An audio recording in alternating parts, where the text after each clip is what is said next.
Hello, Th- this is Maria from Maria in the Margins. I'm here today. It's been a while. I hope you haven't missed me too much, but it took me a bit longer than expected. But here we are again with the next installment of the series we had been uh, um, working on. So this particular one, I believe, is titled Time to Roll, and we are back with Ellie. Um, it has not been very long since we left her. In fact, it's only been a couple months, and she's happy, as you might expect at it.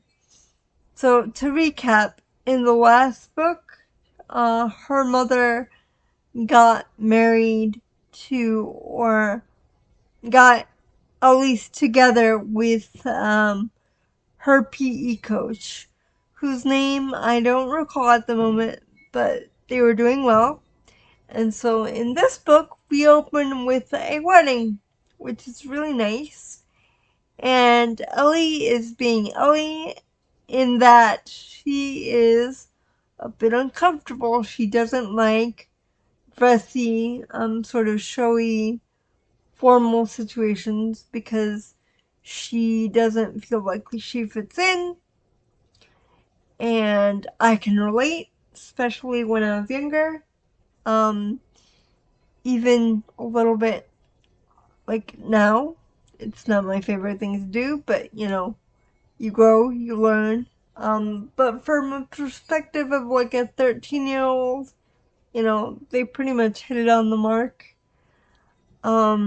She is happy. However, she is a bit wary, and the reason she is wary is that her mother is going on her honeymoon, and she has to stay with her dad for an entire month.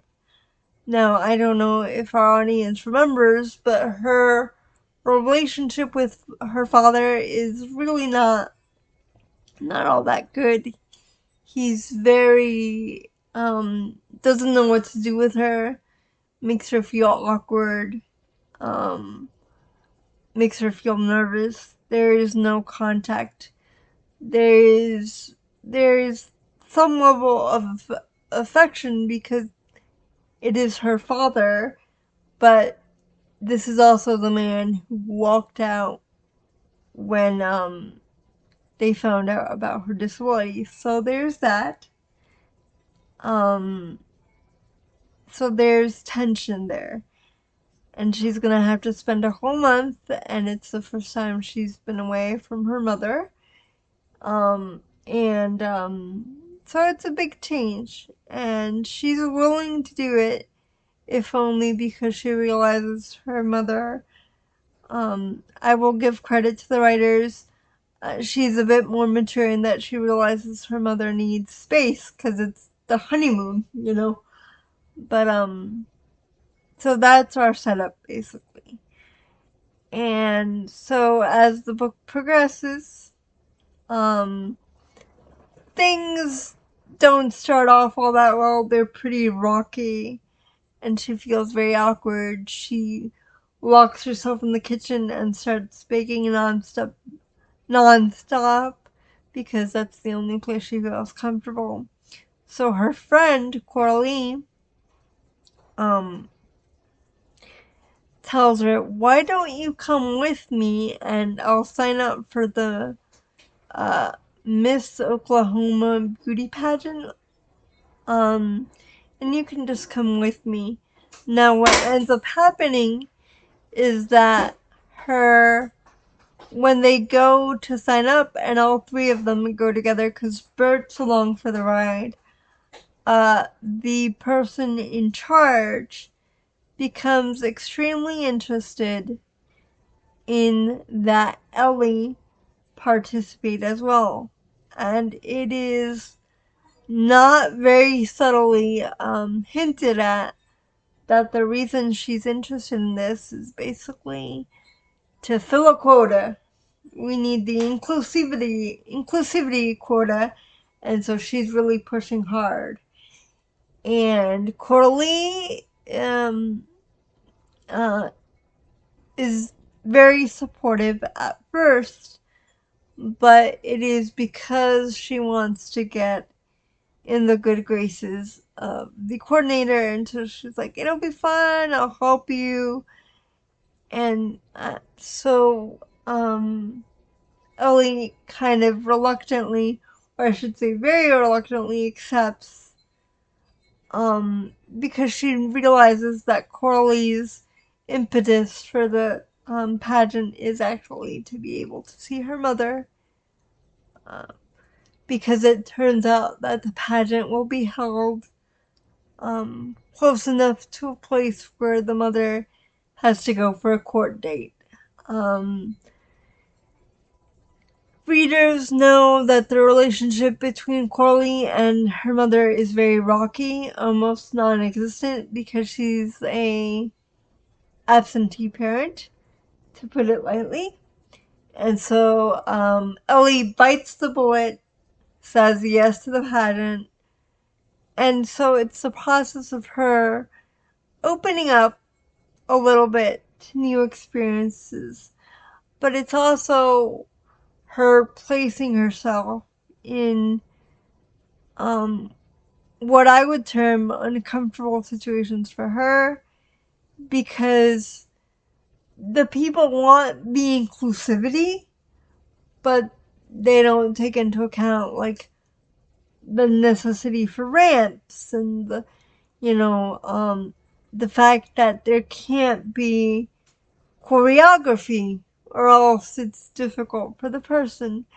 So at a certain point, things come to a head between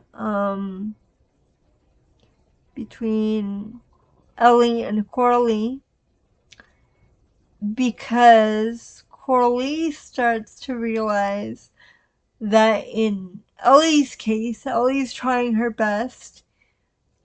She's getting the attention because she's doing well, but the adults are hamming it up because of her condition. And Coralie is very much like a preteen. She's jealous, and so that causes friction between their friendship. There's also the point at which Ellie has to deal with her father, and the fact that he doesn't do well with conflict. Like, if he has a plan, like, let's say they were going to the marina to fish, and because he couldn't back out the boat successfully, he's like, I'm done with this, and I don't want to do this anymore. And for anyone who has done events with someone in a wheelchair, it's not simply as easy as we go, we leave. There's planning, there's moving that has to be involved. So he even, just like picks her up and brushes her off, and it's a shock for Ellie, because she doesn't see him very much at all, and so to see him only when he's angry or locked up in his office is an adjustment. But they actually talk it out towards the end, and he owns up to the fact that he left because he felt he could not hack it. He was like a very panic stricken person. Her mother, Ellie's mother, was the type of personality to get in there, to learn how to do things. He sort of just froze. And so the consequences of him just freezing, he thought, well, let me just leave because they're better off without me. which is not the case, but I can see how some people might think that. And so those are the two main things at play, obviously, here.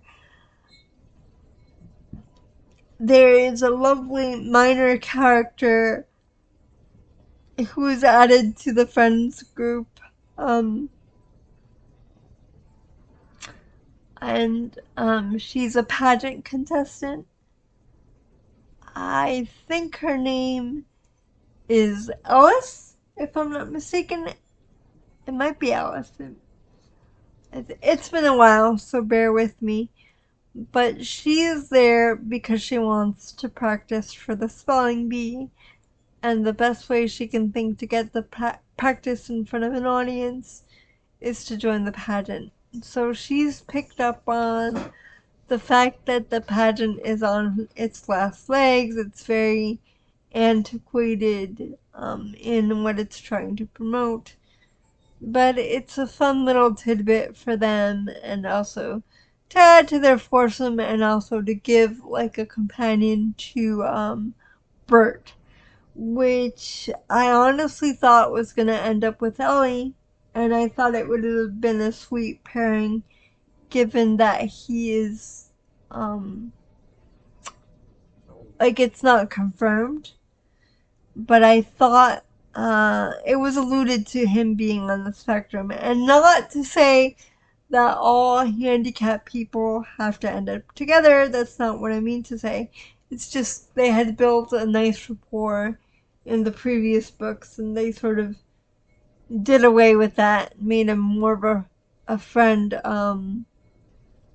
to Ellie. And so there's no longer that concept, which I appreciated in the other two books because it actually showed that she was becoming a little more mature. And I would have liked to see if she was maybe a little bit older, or at least the start of her mother having to deal with, like, dating. And I don't mean dating in the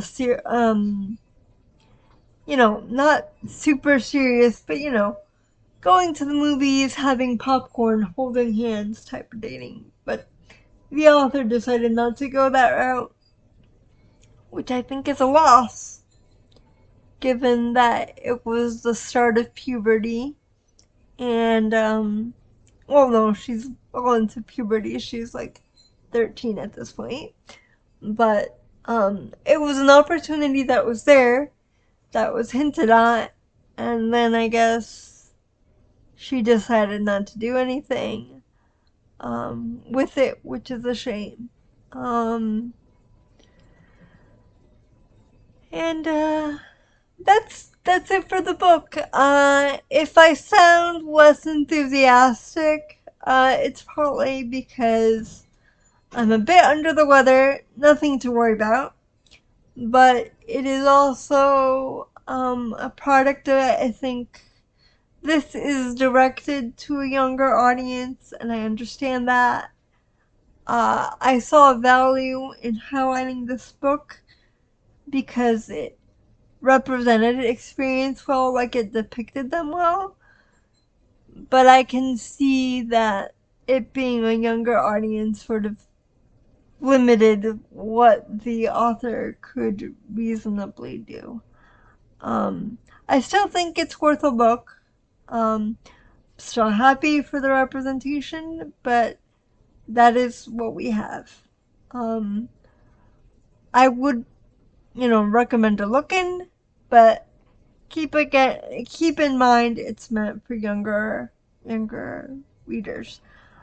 I chose it because I found it hard to find a selection for older readers.